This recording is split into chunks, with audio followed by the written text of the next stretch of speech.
Ranked in video games used to actually mean something. When you saw someone in the top ranks, you knew they were good.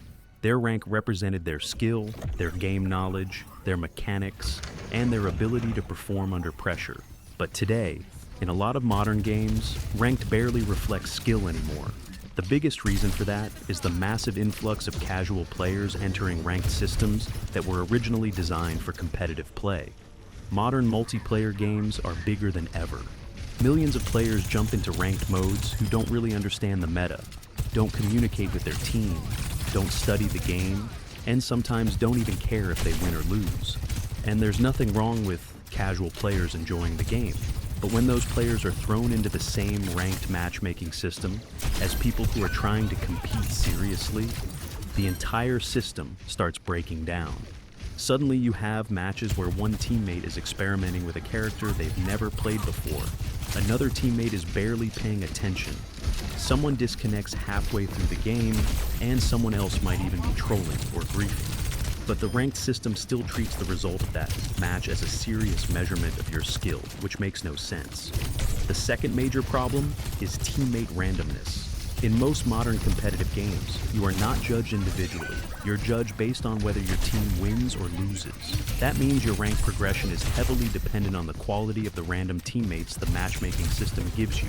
You could play perfectly, have the best stats in the entire lobby, make the correct decisions the entire game, and still lose because two teammates make critical mistakes or simply don't care about winning. When that happens, the system still punishes you with a loss and removes ranking points as if you personally performed poorly.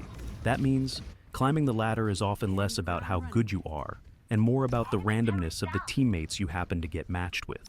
Because of this, ranked modes in many games start to feel less like a skill ladder and more like a lottery. Sometimes you get a team that communicates, plays the objective, and understands the game. Other times, you get a team that doesn't cooperate at all. The difference between those two situations can completely determine whether you gain or lose rank, even if your own performance stays exactly the same. Another huge issue is that wins and losses are a terrible way to measure individual skill in team-based games. A win is a team outcome, not an individual performance metric. Imagine two players. One player consistently performs at a very high level, makes smart decisions, has excellent mechanics, and contributes heavily to every match. The other player performs at a mediocre level, makes frequent mistakes, and contributes far less to the team. If the second player simply gets better teammates more often, they will climb the ranked ladder faster and end up with a higher rank. In that situation, the ranking system isn't rewarding skill at all, it's rewarding luck.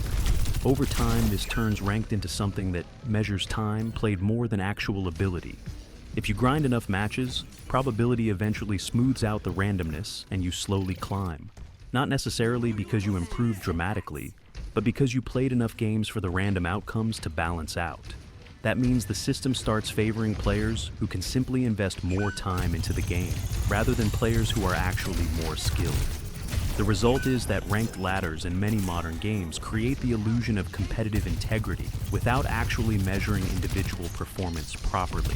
When systems ignore things like individual impact, decision-making, and consistency, and instead focus almost entirely on wins and losses in chaotic team environments, the final rank stops being a reliable indicator of skill.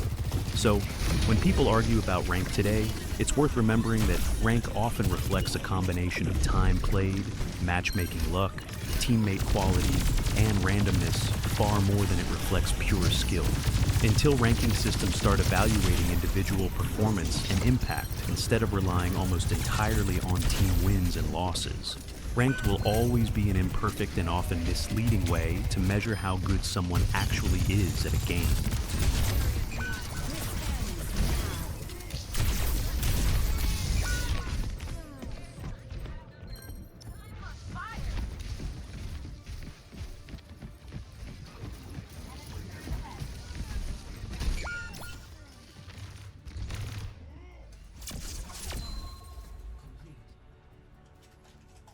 Hitting the ground running.